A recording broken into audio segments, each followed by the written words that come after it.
Bonjour, bonsoir, je ne sais pas à quel moment vous allez voir cette vidéo parce que la temporalité c'est quelque chose qui change d'un individu à un autre, d'un endroit à un autre, mais ce qui est sûr et qui ne bougera pas, c'est mon plaisir à vous retrouver pour parler de Jap Animation. Donc j'espère que de votre côté il en est de même et que vous vous portez bien. Quoi qu'il en soit, une fois n'est pas coutume, nous allons parler d'un anime que j'ai visionné et nous allons rester dans le contexte de l'émission Si tu es curieux. Je vous rappelle le concept, c'est une émission dans laquelle je vais vous avancer des arguments pour vous inciter à regarder cette série et en espérant vous convaincre à la fin. Et aujourd'hui, nous allons parler d'un anime qui m'a fait comprendre que suivant des situations complexes, la haine peut être un lien qui rapproche des individus et être un moteur dans ce rapprochement. Et évidemment, aujourd'hui, nous allons parler de 86.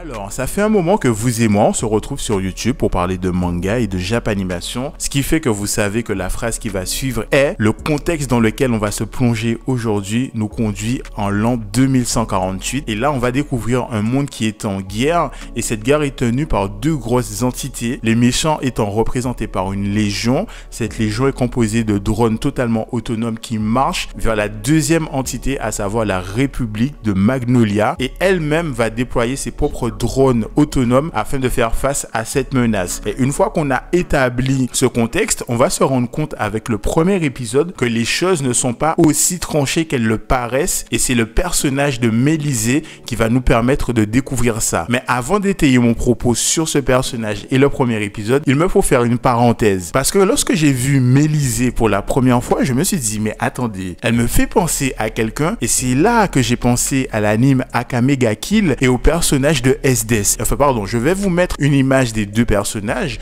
Dites-moi que je ne suis pas le seul à avoir fait le rapprochement. Dites-le moi en commentaire et dans tous les cas, moi je vais refermer la parenthèse ici et nous allons continuer.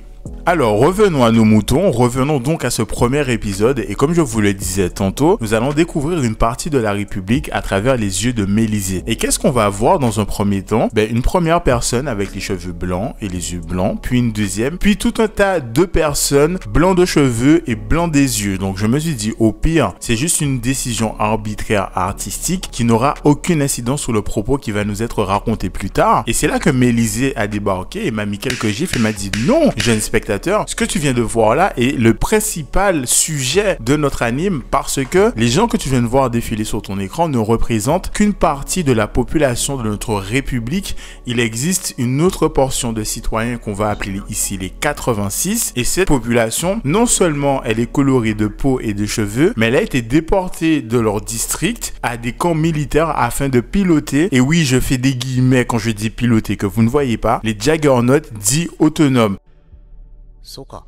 Et donc c'est là qu'on va apprendre le premier mensonge de la République parce qu'il faut savoir que c'est vraiment une partie de la République de Magnolia qui a conscience de cet état de fait et ce sont les militaires dont fait partie Mélisée. Et donc lorsqu'on va rentrer un peu plus en profondeur, on va se rendre compte qu'il existe une relation excessivement haineuse entre les militaires qui sont au combat avec de très grosses guillemets avec les 86 qui sont dans les Juggernauts. C'est là qu'on va apprendre en fait que les personnes comme Mélisée sont des commandants qui vont s'asseoir à un poste, tout comme je le suis là en train d'enregistrer ma vidéo, et qui voit juste des points en fait qui représentent les différents pilotes et leur donne des instructions et des ordres afin de mener la guerre au mieux. Sauf que les Albas qui sont militaires en réalité n'ont aucun respect pour ces personnes qui sacrifient leur vie littéralement pour leur sauver les leurs. Ils les insultent et les considèrent comme des porcs, mais en fait ils les considèrent même pas comme des humains parce que dans leur tête en fait limite ils font partie des drones et s'ils meurent ça n'a aucune incidence sur leur life. Et de l'autre côté nous avons les 86 qui effectivement vont vouer une certaine haine vis-à-vis des Albas, mais une haine relativement subtile, ça ne l'empêche pas d'être forte. Et au milieu de tout cela, nous allons retrouver les personnages que nous allons suivre qui vont établir une relation principalement à distance que j'ai trouvé particulièrement intelligente et subtile dans sa façon de raconter la chose, mais ne vous inquiétez pas, nous allons rentrer dans les détails et je vais essayer de vous expliquer en quelques mots qu'est-ce que j'ai apprécié dans cette dernière.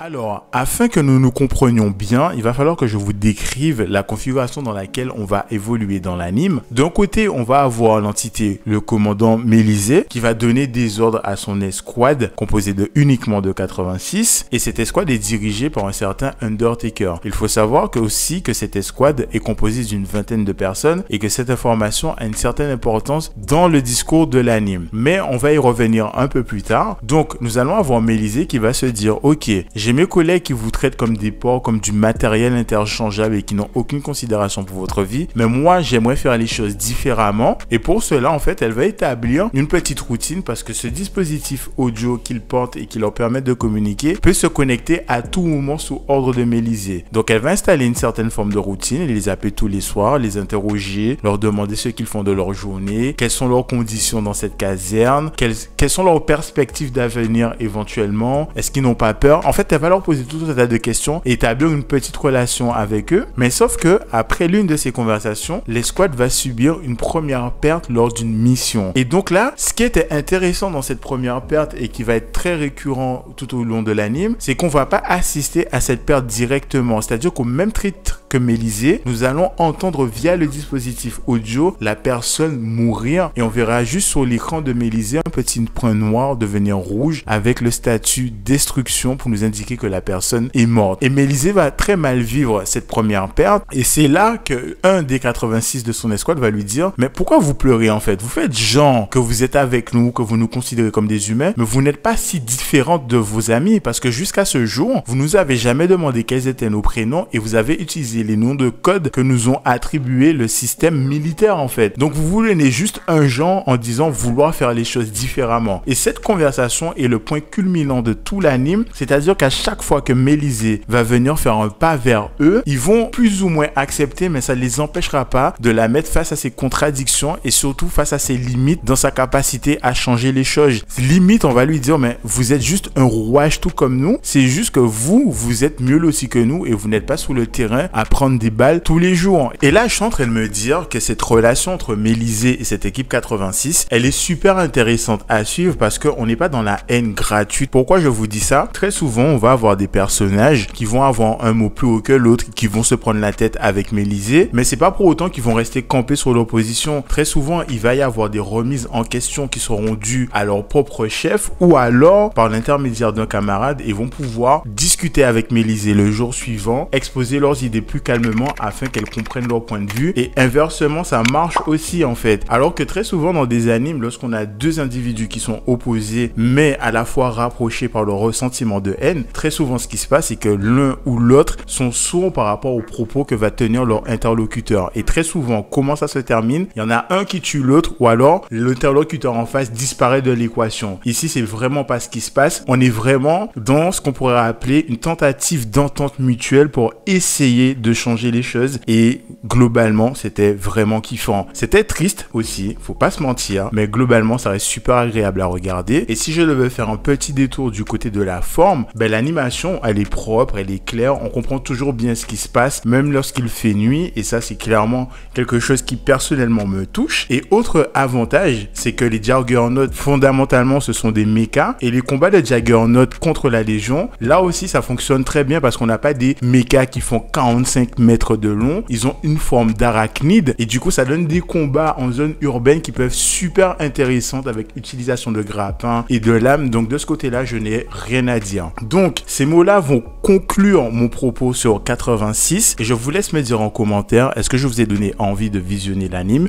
Si vous connaissez déjà, quel est votre avis sur la question? Et est-ce que vous attendez la saison 2? Et évidemment, avant que tout cela se passe, je vous souhaite une très belle et longue vie. Au revoir, merci. Au revoir, merci. Au revoir, merci.